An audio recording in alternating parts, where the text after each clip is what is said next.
하나님 말씀은 호세아 2장입니다. 호세아 2장 구약성경 제가 읽은 성경은 1101쪽인데요. 호세아 2장 12절 말씀부터 말씀을 보도록 하겠습니다. 호세아 2장 12절입니다. 그가 이것은 나의 사랑하는 사람들이 내게 주었던 값이다 라고 말했던 포도나무와 무화과 나무를 황폐케 하여 수풀이 되게 하고 들 짐승이 그것들을 먹게 할 것이다. 그 여자가 귀걸이와 보석으로 치장하고 자기의 사랑하는 사람들을 따라가며 나를 잊어버리고 바알들에게 분향하였던 바알들의 날만큼 내가 그에게 벌할 것이다. 여호와의 말이다. 그러므로 보아라. 내가 그 여자를 타일러 광야로 데려가서 다정히 말하고 거기서 내가 그 여자에게 그 여자의 포도원을 주고 아골 골짜기가 소망의 문이 되게 할 것이니 거기서 그 여자가 어렸을 때 곧 이집트 땅에서 올라오던 때와 같이 노래할 것이다. 그랬습니다. 예. 하나님께서 하나님의 백성들이 하나님을 버리고 또 하나님의 그 사랑, 하나님의 은혜를 다 잊어버리고 아시리아를 따라갔거든요.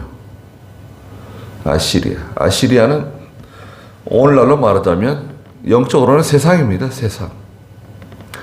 세상의 물질일 수도 있고요. 세상의 어떤 세력, 권력, 세상에 그 의지하는 거 있잖아요.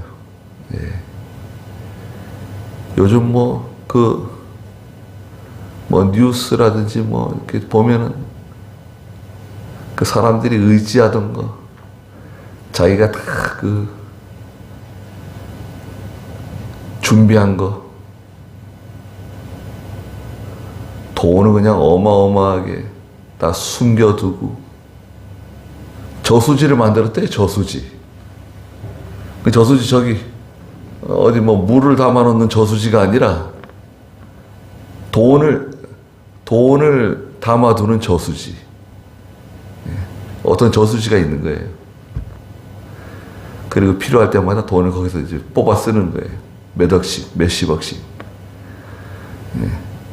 그 저수지에 수천억의 돈을 넣어놓고 그 돈을 누가 관리하냐? 그 돈은 조폭이 관리하고 조폭들을 다 이용해가지고 그 돈을 관리하고 너는 이런 부분을 네가 맡아라. 이런 부분 네가 맡고 이런 부분 네가 책임지고 이건 네가 해결하고 해결사들 다 가서 고발하고 양심 고백하고 이러면 제거하는 거예요. 자살시켜요. 자살한 것처럼 보이는데 이상해요. 자살하긴 자살한 것 같은데 자살당하는 거 있잖아요. 자살당했어. 어떻게 그 창문에서 떨어졌지? 그 사람이 일부러 그 창문에 어떻게 기어 올라가가지고 그 창문에서 떨어졌을까? 어떻게 거기에 목을 매달았지? 기술도 좋네. 저기 어떻게 목을 매달았을까? 말하는 사람들은 제거하고. 근데 그게 다 지금 드러나고 있어요. 하나하나 다 드러나고 있습니다. 그러니까 우리 국민들은 뭐예요? 국민들은 다 어리석어가지고 그런 사람들을 다 찍어주고 시장도 만들어주고 도지사도 만들어주고 경기도 지사도 만들어주고 대통령 후보로도 만들어주고 또 대통령 한번 해보라고 또 찍어준 사람들. 국민들의 분별력은 어디 있는 거예요? 분별력이 없는 거죠. 거기에 또 상당수 예수 믿는 사람들은 또 양심껏 투표한다고 투표하고 나라가 망하든지 어떻게 되든지.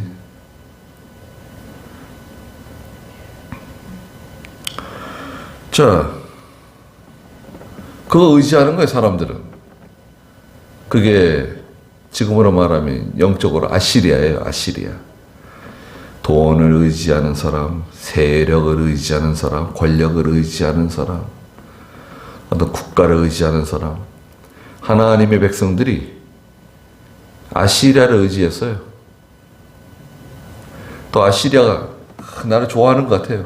나를 인정해 주는 거야. 야, 너 내가 지켜줄게. 너 필요한 거 있으면 나한테 말해. 내가 다 너한테 해줄게. 내가, 네. 키 큰 아저씨네요. 키 큰 아저씨. 모든 건 내가 다 해결해 줄게. 너 때리는 사람 누구야? 내가 가만 안 놔둘 거야. 너 괴롭히는 사람 누구야? 내가 다 해결해 줄게. 그러니까 뭐 아시리아를 의지하고 아시리아에게 그냥 조공을 바치고 아시리아를 그냥 짝사랑했어요. 알고 보니까. 나중에 그 아시리아가 이스라엘을 멸망시켰습니다. 수도를 다 파괴하고 불살라버렸어요. 그래 다 무참히 다 죽여버리고 다 잡아가고 너무나 비참해가지고요. 이런 말할 수 없을 지경으로 북이스라엘이 처참하게 멸망했습니다.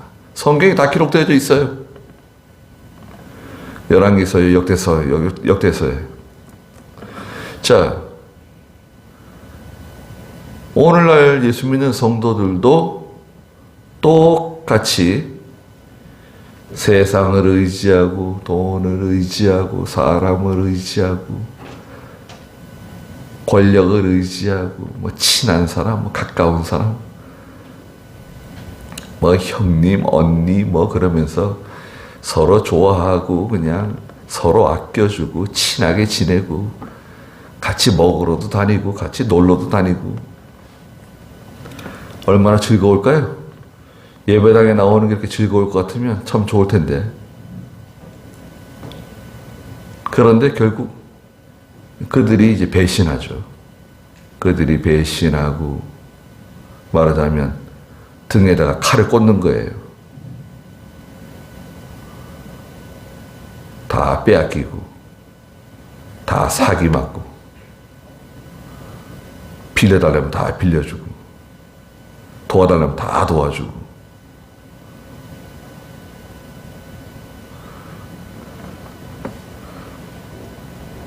뭐 가까운 사람이다, 뭐 형제다, 뭐 가족이다, 이웃이다, 친구다. 하나님께는 그렇게 할 수 있나요, 우리가? 하나님께 그렇게 살갑게 그렇게 하나님을 가까이 하고 그렇게 하나님을 사랑하고 하나님하고 친하게 지내면 하나님께서 얼마나 좋아하실까요? 하나님께서 하시는 말씀이 그거예요. 야, 아니 그걸 왜 아시리아에 갖다 주냐? 그건 네 거 아니야. 내가 너한테 준 거야. 그거 내가 너한테 준 거다. 8절에 곡식과 새 포도주, 기름, 그거 아시리아가 너한테 준 게 아니라 내가 너한테 준 거다. 또 우상 섬길 때 우상 섬기느라고 은과 금을 썼거든요. 물질을 썼어요. 우상 섬기는데 많은 재물을 허비했습니다. 그 우상이 누구예요? 그 우상이 뭐 사람일 수도 있고 그게 하여튼 마음을 쓰는 거 있잖아요. 마음을 쓰는 대상. 우리는 어디다 마음을 갖다 씁니까? 마음이 가는 곳에 물질이 갑니다. 여러분 보세요. 내 마음이 가는 곳에 물질이 가요. 나는 물질을 어디다 쓰는가? 하나님께서 나한테 어느 정도 물질을 주시는데 그 물질을 어디에다 사용하는가? 마음 가는 곳에 물질이 가요. 그런데 그 물질 누가 주셨냐? 그 물질을 하나님 주셨다는 거예요. 그건 내가 준 거다. 네가 그 바알에게 갖다 바친 그 물질, 은과 금도 내 거다. 내가 너한테 준 건데 왜 그걸 바알에게 갖다 주냐? 그렇게 말씀하셨어요. 그러면서 오늘 12절에 그는 이제 이스라엘입니다. 이스라엘이 음란한 여자죠. 음란한 여자. 그러니까 이것은 나의 사랑하는 사람들이 내게 주었던 값이다. 그렇게 말한다는 거예요. 이거는 말이야. 나를 사랑하는 사람이 내게 선물해 준 거야. 이거 봐. 야, 이거 얼마나 좋은 거냐. 이건 그 사람이 나를 사랑해서 나한테 선물해 준 거야. 나를 얼마나 아껴주고, 나를 얼마나 귀하게 여기고, 나한테 이렇게 귀한 것을 선물해 주는 거 봐라. 그런데 하나님께서 뭐라 그러세요? 그거 아니라는 거예요. 그렇게 말했던 그 포도나무, 무화과나무, 그거 내가 다 황폐케 해버리겠다. 그리고 수풀이 되게 만들고 들짐승들이 와서 그것들을 먹게 할 것이다. 아름다운 포도나무, 아름다운 무화과나무, 그거를 사랑하는 사람이 나한테 줬다고 자랑하는데 그 아름다운 포도나무, 아름다운 무화과나무는 말하자면 기업이에요. 기업. 많은 수익을 나한테 갖다 주는, 그게 직장일 수도 있고 기업이고 자녀이고 나에게 많은 어떤 선물과 나에게 많은 어떤 그 혜택을 가져다 주는, 그 아름다운 포도나무, 아름다운 무화과나무가 있는데 하나님께서 그걸 다 제거해 버리겠다는 거예요. 다 그냥 다 뽑아 치우고 다 잘라버리고 다 불살라 버리겠다. 제거해 버리고 거기에는 수풀이 되게 만들어 주겠다. 그럼 어떻게 되는 겁니까?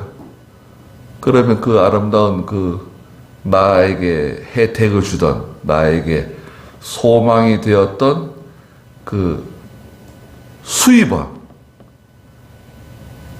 있잖아요. 수입. 나한테 들어온 수입. 그게 사라져버린 거예요. 그럼 어떻게 되는 거죠? 그리고 거기 짐승들이 와가지고 짐승 같은 사람들을 보낸다. 짐승 같은 사람. 짐승은요, 사람이에요, 사람. 근데 아주 무자비한, 잔인한, 인정사정 없는, 물고 찢는 무서운 사람들을 보내가지고요, 괴로움을 당하는 거예요. 무서운 사람 하나 걸리면요, 고생 많이 하게 됩니다. 짐승 같은 인간이에요. 짐승 같은 인간. 짐승 같은 인간한테 한번 걸리면 고생합니다. 우리 여자분들은 짐승 같은 남자 만나가지고 한평생 살아보세요. 그러면 그 여자의 일생이 어떻게 되는 거예요? 그 자녀들은 어떻게 되는 겁니까? 또 남자들도 짐승 같은 아내 만나보세요. 짐승 같은 아내. 그러면 그 한평생이 어떻게 될까요? 도망갈래? 도망가지도 못해요. 왜? 짐승이기 때문에요. 너무 무서워가지고 도망도 못 가요.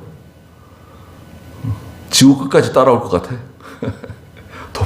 도망도 못 쳐요.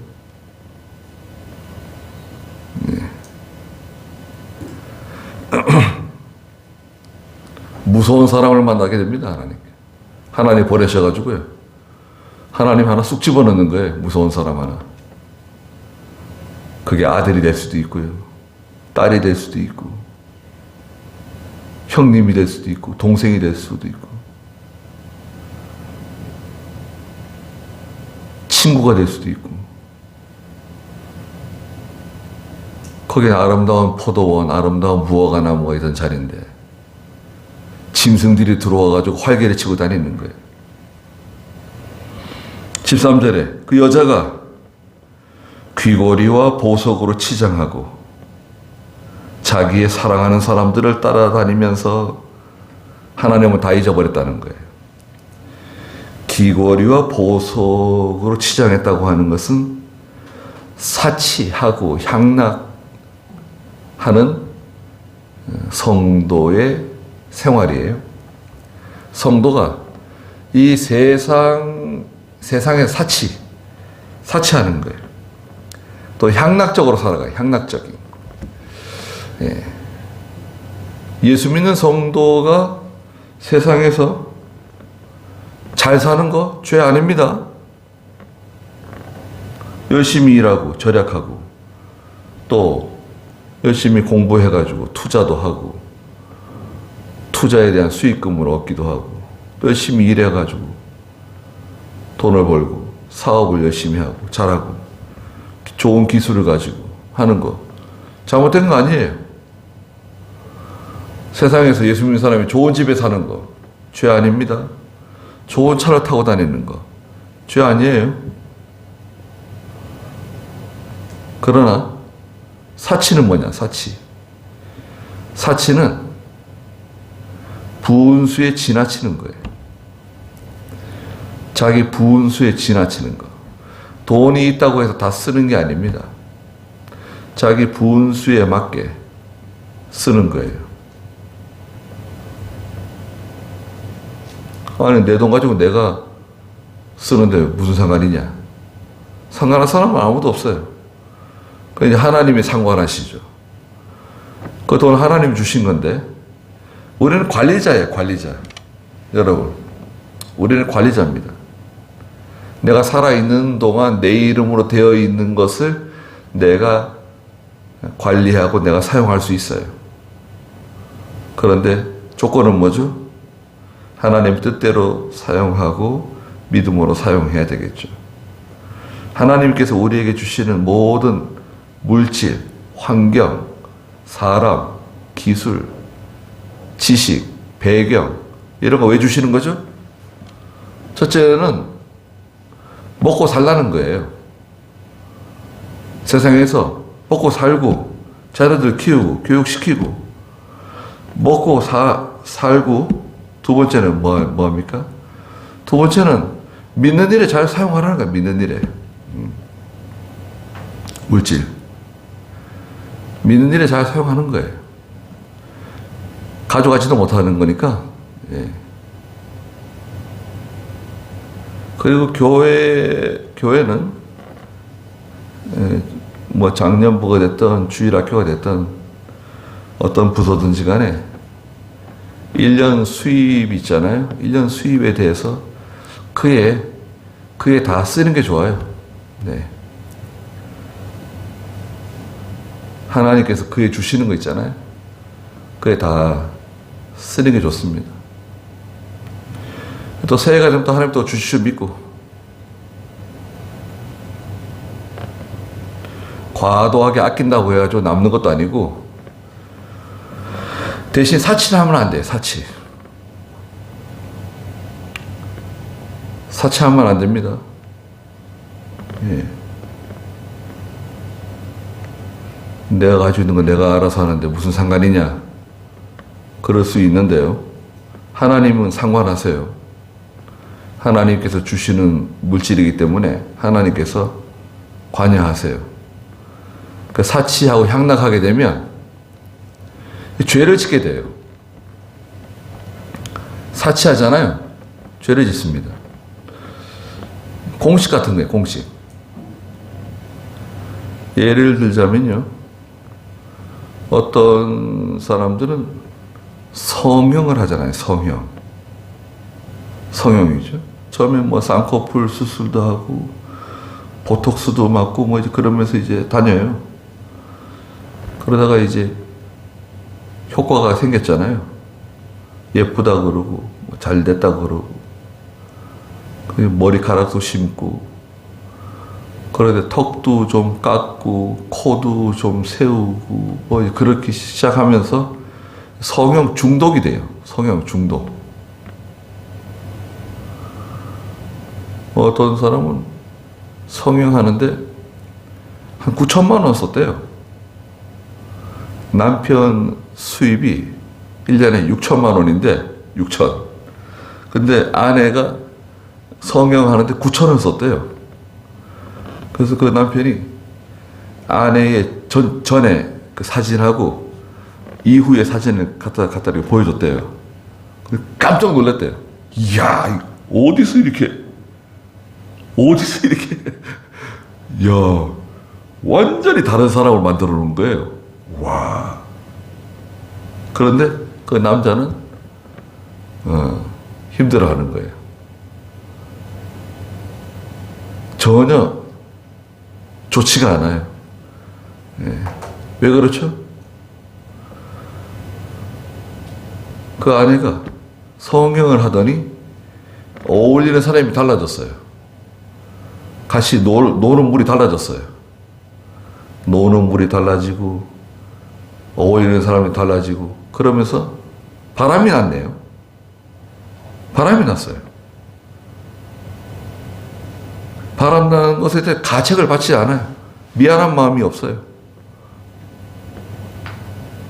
그러니까 어떤 일정한 그 선을 넘으니까 어떤 그런 죄의식이라든지 가책을 받지 않는 거예요. 예. 너무 당당해. 너무 당당하고 너무 뻔뻔하고 그 남편은 얼마나 불쌍한 처지가 된 겁니까? 예. 그 판사는 갈라서라고 얘기해. 같이 못 산다. 이혼하라고. 그 아내가 잘못했다고.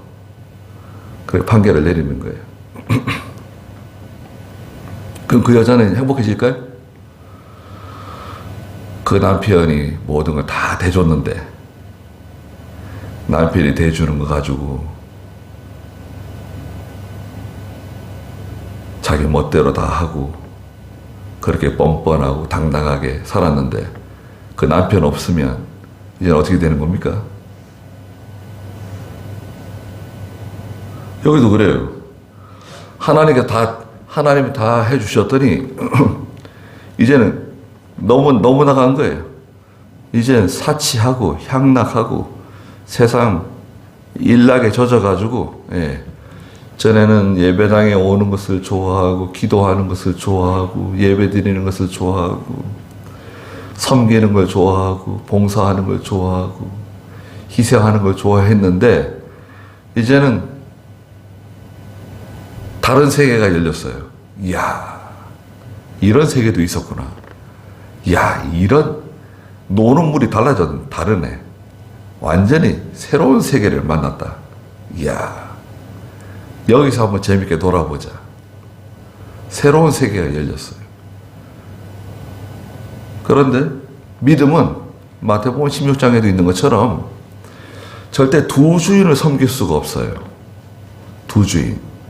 한 신하가 두 임금을 섬기지 못하고 한 아내가 두 남자를 섬기지 못하는 것처럼 하나님과 재물을 겸하여 섬길 수 없다. 네. 마태복음 어디 있습니까?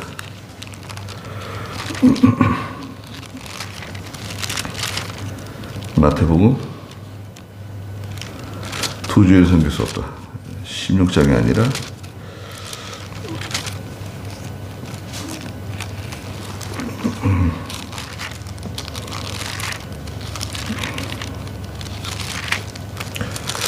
하나님과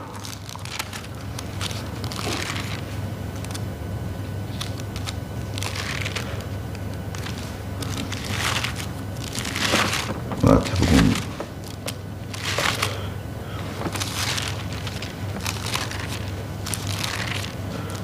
16 당연한데.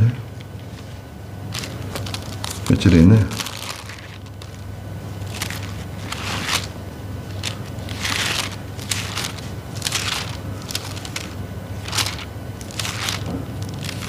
찾아보세요.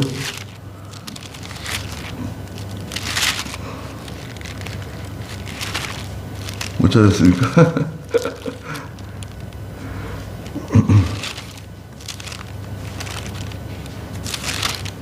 다음에 찾아보자고요. 갑자기 찾으려고 그러면 잘 안 찾을 때가 있어요. 누가복음 16장이네. 누가복음 16장. 누가복음 16장 보세요. 누가복음 16장 13절 읽어보십시오. 누가복음 16장 13절. 한 종이 두 주인을 섬길 수 없으니 그가 한쪽을 미워하고 다른 쪽을 사랑하거나 한쪽을 중요하게 여기고 다른 쪽을 업신여길 것이기 때문이다. 너희가 하나님과 재물을 함께 섬길 수 없다. 하나님과 재물을 함께 섬길 수 없다. 이 재물은 세상이에요. 세상. 하나님과 세상, 하나님과 사람, 하나님과 물질 같이 섬길 수가 없어요. 이것을 물질의 종이 되지 말고 물질을 주장할 수 있는 물질의 주인이 돼야 되는데요. 그죠? 내가 주인이 돼야 되는데 그 종이 되게 되면 어떻게 됩니까? 물질의 종살이를 하는 거예요. 물질의 주인이 돼가지고 하나님께서 베풀어 주신 모든 것을 다스리고 정복하고 그것을 가지고 하나님 잘 섬기면서 하나님 주신 복을 받으면서 살아가야 되는데 종살이 하는 거니까요. 종이 되면 어떻게 될까요? 종이 된다고 생각해 보세요. 그건 괴로운 겁니다. 마음대로 쓰지도 못해요. 재산이 많이 있는데, 재산이 많이 있어요. 근데 그 재산을 쓰지도 못하고, 세금 내는 게 너무 아까워가지고, 세금 내는 게 너무 아까워가지고, 기회가 왔을 때 아들에게 건물도 떼주고, 이렇게 나눠주고, 세금 내 거 내면서 이렇게 하면 좋은데, 얼마나 구두쇠인지 맛있는 거 먹으러 가지도 않아요. 조금씩 먹고 건강을 위해서 조금씩 먹는다는 거예요.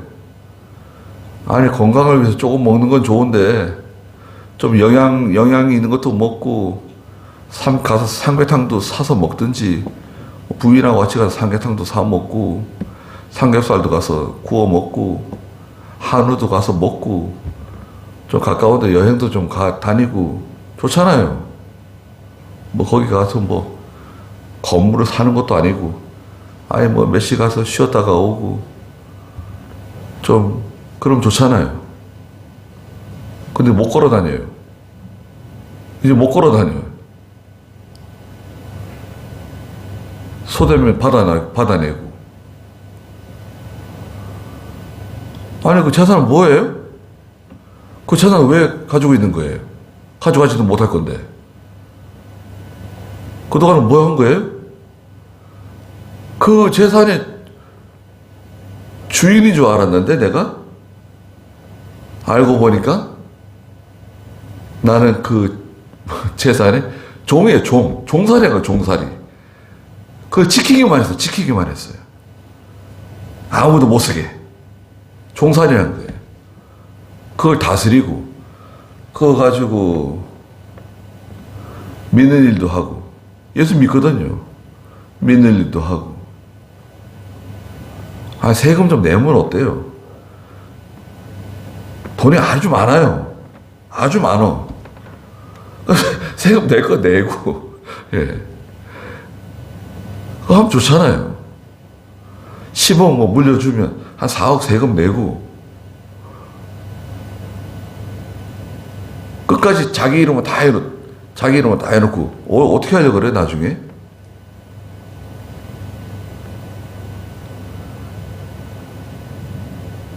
그런 사람들이 많이 있습니다.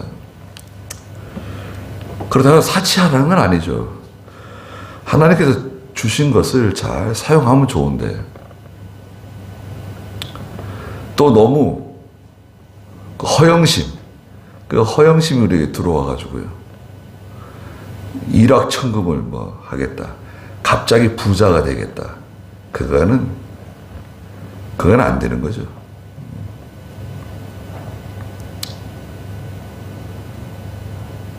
그 조직폭력, 요즘 조직폭력배는 말 잘 듣는, 야, 너 이리 와. 내 말 잘 들어. 그럼 내가 핸드폰 가게 하나 열어줄게. 그래가지고 그런 종류의 사람들은 또 핸드폰 가게를 하나씩 열어준대요. 그리고 핸드폰 가게가 핸드폰 가게 역할만 하는 게 아니라 또 그런 사람들의 또 이용물이 되는 거예요. 돈을 세탁하고.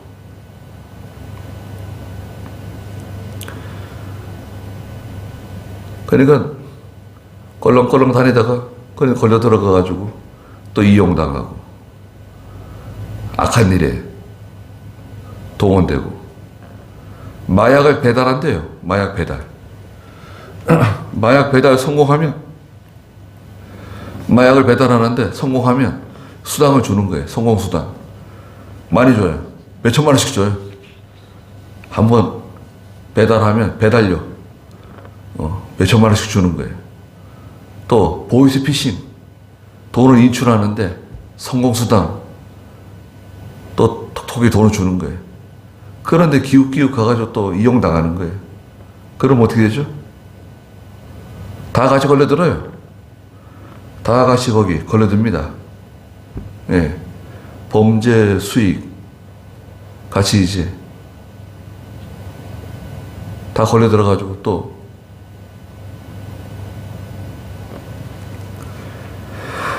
그의 욕심으로 기울어지는 거죠.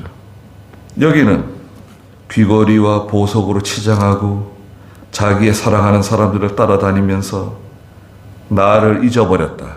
하나님 다 잊어버렸어요. 그냥 세상에서 정신없이 그냥 월요일부터 토요일까지 정신없이 살았어요. 하고 싶은 거 다 하고 즐거워하는 거 다 하고.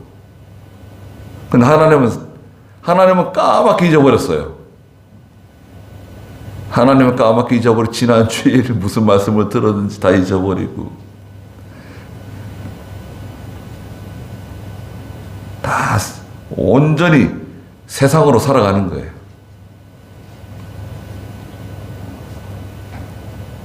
바알들에게 분향하였던 바알들의 날만큼 내가 그에게 벌할 것이다. 여호와의 말이다. 하나님 잊어버리고 바알들을 따라서 다니는 바알은 뭔가요? 바알은 그리스 신화에서는 제우스예요. 제우스. 태양신. 예.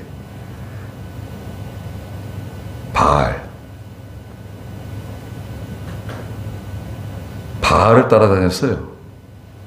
그러니까 이건 마치 남편이 있는 여자가 다른 남자를 따라다닌 것과 똑같은 거예요. 하나님 그 말씀을 하시는 거예요. 요한계시록 이제 18장에 가면 여왕이 나온대. 여왕. 나는 남편이 있다 그랬어요. 나는 남편은 없는 여자가 아니야. 난 남편이 있어. 그런데 여왕이에요. 계시록 18장 한번 볼까요? 7절 8절. 계시록 18장. 그 여자가 얼마만큼 자신을 영화롭게 하고 사치하였던지 그만큼 고통과 슬픔으로 갚아주어라. 이는 그 여자가 마음에 말하기를 나는 여왕으로 앉아있으며 과부가 아니니 결코 슬픔을 보지 않을 것이다 라고 말하기 때문이다. 네, 여왕인데요. 여왕. 여왕은 뭔가요? 자기가 왕이에요. 자기 마음대로 해요. 과부 아니, 난 과부가 아니다. 남편이 있어. 남편 없는 여자라고 말하면 안 된다. 난 남편이 있어. 그런데 얼마만큼 자기를 영화롭게 하고 사치하였던지 그만큼 고통과 슬픔으로 갚아주어라. 하나님을 남편으로 모시고 있다고 말은 하지만 사실은 자기가 왕 노릇하는 거예요. 내가 왕이에요. 우리는 그렇지 않나요? 하나님이 저의 왕이십니다. 하나님이 저의 주님이십니다. 하나님의 인도만 따라가겠습니다. 하나님의 뜻대로 살아가겠습니다. 말은 그렇게 해놓고 실제로 살아가는 것은 자기 마음대로 살아가는 거예요. 자기가 원하는 대로. 자기 하고 싶은 거 다 하고. 아무도 막을 수가 없어요. 왜? 자기가 왕이거든요. 왕을 누가 막아요? 고집은 얼마나 세고 욕심은 얼마나 많고 자존심은 얼마나 강한지. 그러면서 하는 말이 나는 결코 슬픔을 맛보지 않을 거다. 나한테는 절대 슬픈 일이 찾아오지 않을 거야. 나는 실패가 없어. 이제는 나에게는 꽃길만 있을 거다. 그런데 하나님 뭐라 그러세요? 그렇지 않다는 거죠. 바알들에게 분양해야 했던 그 날만큼 내가 그에게 벌할 것이다. 여호와의 말이다. 하나님이 사랑하시면, 하나님이 나를 정말 사랑하신다고 하면 하나님은 나를 징계하시는 거예요. 벌하시는 거예요. 14절에 그러므로 보아라, 내가 그 여자를 타일러 광야로 데려가서 다정히 말하고. 하나님께서요, 이 여자를 불러가지고, 야, 그래, 내가 너를 사랑한다. 네가 최고야. 내가 얼마나 너를 사랑하는 줄 알아? 그러면서 다정히 말해요. 전에 전에 성경에는 하나님이 계유하신다고 번역을 했어요. 좋은 번역인 것 같아요. 계유. 근데 너무 어려워요. 한자예요. 계유. 이것도 다정히 말해가지고 마음을 풀어주는 거예요. 마음을 풀어주고, 말을 잘 듣도록 마음을 편안하게 해주고, 화내지 않고 잘 달래가지고, 남편 되신 하나님께서, 남편 되시는 그 하나님께서 그 여자의 손을 잡고 어디로 데려가죠? 여자를 타일러서 광야로 데려가요. 광야로 데려가서 다정히 말해줍니다. 그리고 15절에 거기서 내가 그 여자에게 그 여자의 포도원을 주고 아골 골짜기가 소망의 문이 되게 해주겠다. 그러셨어요. 자, 광야는 어떤 곳입니까? 광야라고 한번 생각해 보세요. 광야라고 하면 우리나라에 광야가 어디 있을까요? 광야? 거친 광야. 우리나라는 광야. 생각나는 곳 있어요? 우리 한국에 어디 광야를 느낄 만한 그런 곳이 어디 있나요? 딱 생각이 안 나네요. 근데 그 팔레스타인에는요, 유대 광야가 있어요. 유대 광야는요, 한번 들어가면 못 나와요. 반드시 가이드가 있어야 돼요. 가이드. 지금도 유대 광야는 위험한 곳입니다. 여행자들이 함부로 들어가면 안 돼요. 어마어마하게 넓어요. 유대 광야. 근데 거기에는 산이 많아요. 산이 많은데 나무가 없어요. 그리고 그냥 광야예요. 거친 광야예요. 거친 들이에요. 멀리까지 사방 먼 그 유대 광야가 있습니다. 여러분 네이버에 유대 광야 딱 치시면 사진 같은 거 뜰 거예요. 거기는 사막도 아니고요. 사막이 아니죠. 광야는 사막이 아니에요. 거친 들이에요. 거친 들. 그런데 거기에는 짐승도 있고 수많은 벌레들이 있고 사람이 살지 못해요. 외로운 것이고 쓸쓸한 곳이고 두려운 곳이고 적막한 곳이고 친구도 없고 말 상대도 없고 광야에 가서 뭐해요? 우리나라 같으면 산속 깊은 곳이네. 산속 깊은 곳. 우리 산이 많으니까요. 아주 산속 깊은 곳에 데리고 들어가는 거예요. 하나님께서 말하자면. 들어가가지고 거기서 다정히 말해요. 어떻게 말하죠? 아니 너는 왜 남편 되는 나를 의지하지 않고 나를 사랑하지 않고 왜 그 다른 남자를 따라다니냐? 내가 그렇게 모든 좋은 것을 주고 그렇게 잘해줬는데 왜 감사하지도 않고 그 은혜를 다 잊어버리고 그래서 내가 가시와 담으로 널 막은 거다. 내가 이제까지 다 준 거 생각 안 나냐? 기억 안 나냐? 왜 나를 잊어버렸냐? 책망하고 거기서 뭐 매를 때리는 게 아니라 아주 좋게 다정히 말한다는 거예요. 부드럽게. 아니 혼날 줄 알았는데 하나님께 책망 듣고 매를 맞고 혼날 줄 알았는데 오히려 하나님께서는 다정히 말하시는 거예요. 아주 듣기 좋게 말씀하시는 거예요. 그런데 장소는 어디죠? 장소는 광야예요. 거친 들이에요. 거기서 하나님께서 그 여자에게 다시 포도원을 주시는 거예요. 풍족하게 해주시는 거예요. 목마르지 않게 해주시는 거예요. 하나님의 말씀으로 새 생명의 역사가 일어나는 거예요.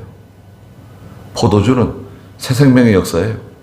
예수 그리스도를 통한 생명의 역사. 광야, 그 거친 광야에서 하나님이 큰 은혜를 주셔가지고 생명의 역사가 나타나는 거예요. 그럼 그 여자는 광야에 가서 뭐 했을까요? 농사 지어요? 포도원이 있으니까? 아니에요. 광야에서는 농사 못 짓습니다. 아니, 광야에서 뭐 해요? 광야 가서, 혼자 광야 가서. 우리 같으면 한국 사람들 산에 가서 뭐 합니까? 저도 요번 주 산에 갔다 왔는데, 한 주간. 산에 가가지고, 제가 있는 그 장소는요, 골짜기예요. 아주 골짜기. 골짜기, 저 깊은 골짜기 있잖아요. 제 바닥. 그 저 위에 올라가면 저 골짜기 속이 안 보여요. 그러니까 이 골짜기는요, 요번에 보니까 10시, 한 11시 돼야지 해가 삐쭉 보입니다. 저 산 등선에요. 11시, 오전 11시가 좀 지나면 해가 삐쭉 보여요. 11시 지나면. 그럼 요게 한 4시 좀 지나면 또 안 보입니다. 저쪽 산으로 넘어가는 거예요. 4시. 그러니까 뭐, 해가 잠깐 들었다가 사라져요. 해가 바짝 들면요, 갑자기 산이 시끄러워집니다. 수연아. 산속에 해가 환하게 비치면 산이 막 시끄러워진다. 갑자기 막 벌레들이 막 와글와글 도마뱀 같은 거 있잖아요. 작은 것들. 도마뱀 같은 게 막 갑자기 어디서 나왔는지 막 움직이고 말이죠. 해가 쫙 나면 갑자기 막 산이 시끄러워져요. 또 요번에 비가 왔잖아요. 야, 비가 하룻밤 밤새 흠뻑 내리니까요. 그거 많다 눈이 다 없어졌더라고요. 아침에 보니까. 야, 이게 뭐 눈이 하얗게 있었는데 눈이 다 없어졌어요. 이야, 참 희한한 일이 벌어졌어요. 야, 이거 봐라. 비가 하룻밤 이렇게 흠뻑 내리니까 눈이 다 녹아내렸어요. 해가 뜨니까 뭐 봄 기운이 완연한 것 같아요. 저녁이 되니까 좀 서늘해지긴 하지만 그 산속에서 뭐 합니까? 혼자서? 한번 생각해봤어요. 그 산속에서 뭐합니까? 혼자 가지고. 아니, 뭐 공부를 때리는 것도 아니고 말이죠. 네. 아니, 옆에 큰 산이 있는데요. 한 100만 평, 한 100 몇십만 평 되는 산인데, 거기에 전나무를 많이 심었어요, 전나무. 그 산 주인이 아들 둘을 데리고, 어린 형제를 데리고, 방학만 되면 아들을 데리고 산에다 나무를 심는 거예요, 전나무를. 그 얼마나 고생스럽겠습니까? 아버지 따라서 그냥 산에 가가지고 방학만 되면 그냥 놀고 싶은데 그냥 산에 올라 나무만 심었다고요. 그 나무들이 얼마나 잘 자라가지고요. 막 하늘을 찌르는데, 이제 영동군 이제 산림청에서 나무가 너무 많으니까 불난다고. 나무가 많으면요. 바람이 불면 나무끼리 이렇게 비벼가지고요. 나무끼리 막 바람 불면 비벼져가지고 거기서 불이 나요. 그 불이 저 위에서부터 불이 붙어가지고 내려오는 거예요. 밑에서 불이 붙어가지고 올라가는 게 아니라 나무끼리 서로 이렇게 마찰 때문에 불이 붙어가지고 불이 내려와가지고 산에 불이 나는 거예요. 그래서 감벌을 감벌. 숲 가꾸기 사업이라 그래가지고 감벌을 해줘요. 그건 이제 나라에서 지원을 해줘요. 그러면 그 숲 가꾸는 사람들이 와가지고 엔지톱을 가지고 막 몇 주일 동안 그 나무를 잘라줘요. 원하는 대로. 집을 짓겠다 그러면 얼마큼 길이를 잘라주고, 뭐 땔감으로 쓰겠다 그러면 얼마큼 길이를 잘라주고, 막 나무를 막 탁 잘라줍니다. 그래가지고 그 나무를 이제 포크레인이 와가지고 집어가지고 계속 옮기는 거예요. 그러니까 주변에 몇 통나무들이 막 다 널렸어요. 통나무들이. 그걸 뭐 어떻게 쪼개서 뭐 불을 떼겠어요? 나무가 그렇게 많고. 그래도 산속엔 쓸쓸합니다. 산속엔 쓸쓸하고 한적하고, 밤이 되면 누가 뒤에 서 있는 것 같고, 옆에 서 있는 것 같고, 누가 쳐다보는 것 같고, 그렇잖아요. 예. 제가 뭐 올해 35년째 산에 가는데도요, 산에 가 있으면 뒤에 누가 서 있는 것 같고, 그죠? 옆에 누가 있는 것 같고, 저기 어둠 속에서 누가 쳐다보고 있는 것 같고, 그러죠. 네. 소리는 얼마나 잘 들리는지요. 뭐 저기서 뭐 움직이는 소리가 들리면은 다 그냥 큰 소리가 들리죠. 광야도 마찬가지입니다. 광야에 가가지고 하루 종일 뭐 하겠어요?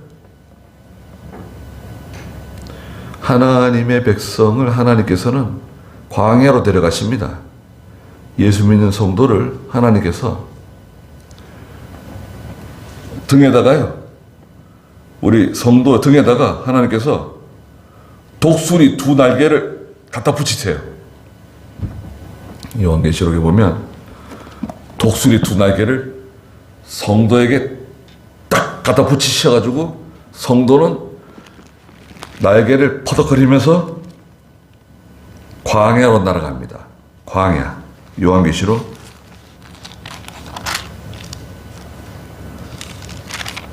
2날개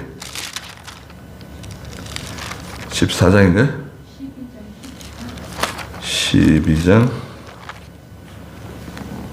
예, 14절 한번 읽어보시겠어요? 그때 그 여자가 큰 독수리의 2날개를 받았으니 이는 그 여자가 광야에 있는 자기 거처로 날아가 그곳에서 뱀의 낯을 피하려 한때와 두때와 반때 동안 양육을 받으려는 것이었다. 여자는 성도이고 또 교회예요. 신약시대 교회 여자. 이 여자에게 하나님께서 독수리 2날개를 탁 갖다 붙이시는 거예요. 독수리 날개 얼마나 크고 이 독수리 날개는 힘이 대단한 거예요. 이 독수리 날개가 붙어가지고 확 날아올라가지고 날아가는 겁니다. 천사가 아니에요. 성도예요, 성도. 성도 천사가 됐다 그러면 안 돼요. 독수리 두 날개를 받아가지고 날아가는데 이 독수리는 신령한 세계를 상징해요. 신령한 세계. 하나님의 세계. 어디로 날아가죠? 광야로 날아갑니다. 광야로 촥 날아가가지고 광야 어디로 가느냐? 광야에 있는 자기 처소. 광야에 있는 자기 처소가 있어요. 자기 처소가 있어요. 자기 처소. 거기 가서 뭐 하죠? 한 때와 두 때와 반때 동안 한 때 더하기 두 때 더하기 반 때 세 때 반이죠. 세 때 반. 세 때 반. 3년 6개월. 1260일. 세 때 반 동안 광야에 성도가 머물러요. 거기서 뱀의 낯을 피해요. 보호를 받아요. 거기는 기도하는 곳입니다, 여러분. 성도가 하나님만 바라보고 기도하는 곳이에요.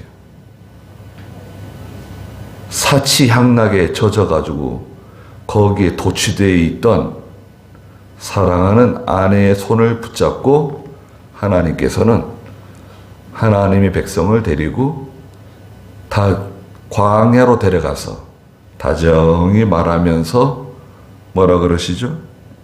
거기서 포도원도 주시고 아골 골짜기가 소망의 문이 되게 해주신다.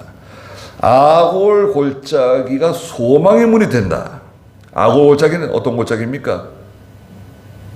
아간을 처벌한 곳이에요. 여리고성 전투에서 하나님께서 여리고에 있는 물건을 손대지 말라 그랬는데 아간과 아간의 식구들이 아내와 딸들이 아버지를 도와서 금덩어리, 은덩어리, 신할산 외투 훔쳐가지고 땅에다 묻어가지고 감춰놨었는데 발각이 됐죠. 이스라엘 백성들이 아간과 아간의 가족들, 짐승들을 돌로 쳐 죽였습니다. 그리고 그 골짜기의 이름을 아골 골짜기라고 이름을 지었어요. 아골 골짜기. 아골은 괴롭다는 뜻이에요. 괴롭다. 슬픔. 뼈 아프게 슬픔. 너무나 지독하게 아픈 아골 골짜기. 너무나 괴롭고 너무 비참하고 너무나 슬픈 그 아골 골짜기가 소망의 문이 된다. 아무리 비참해졌어도 자 기억해 보세요. 기억하십시오. 성도는 아무리 비참해지고 아무리 괴로워지고 죽을 것 같아도 아골 골짜기와 같은 곳을 만났어도 광야로 가면 살아요.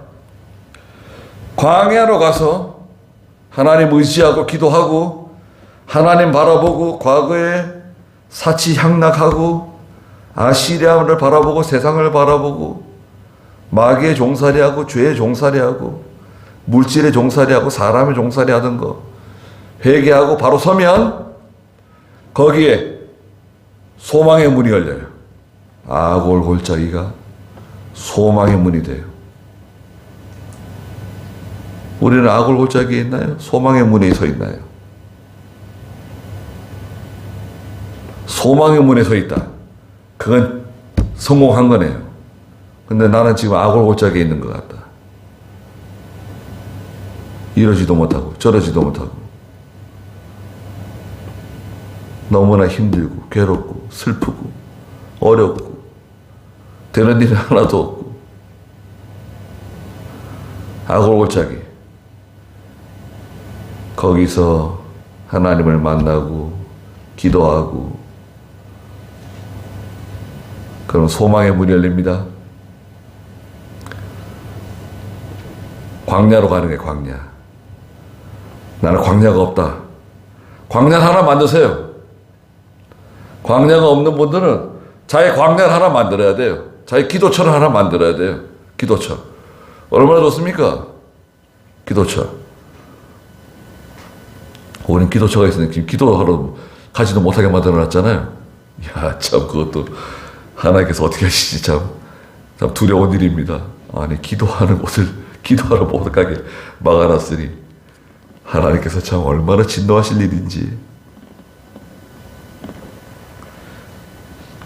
아골골짜기가 소망의 문이 되는 그런 큰 역사가 있기를 바랍니다.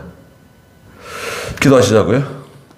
거룩하신 하나님, 저희가 하나님을 다 떠나고 하나님을 인정하지 않고 하나님을 다 잊어버리고 세상에서 사치와 향락으로 또 세상이 주는 것을 가지고 기뻐하며 즐거워하며 그렇게 하나님을 다 잊어버리고 살았었는데 하나님께서는 저희를 아주 버리지 아니하시고 저희의 손을 붙잡고 저희를 광야로 데려가셔서 다정히 말씀해 주시고 거기가 소망의 문이 되게 해주시고 거기서 포도원을 주시고 거기서 다시 회복될 수 있도록 기쁨을 주시고 은혜를 주시고 생명의 역사가 일어날 수 있도록 다시금 하나님께서 저희들과 동행해 주시고 소망을 주신다고 약속해 주셨사오니 저희가 자기의 광야 하나님께서 우리에게 준 독수리의 두 날개를 가지고 거기서 하나님을 만날 수 있도록 하나님을 찾을 수 있도록 도와주시옵소서. 돌아가는 길도 함께 해주시고 예수님의 이름으로 기도드리옵나이다. 아멘.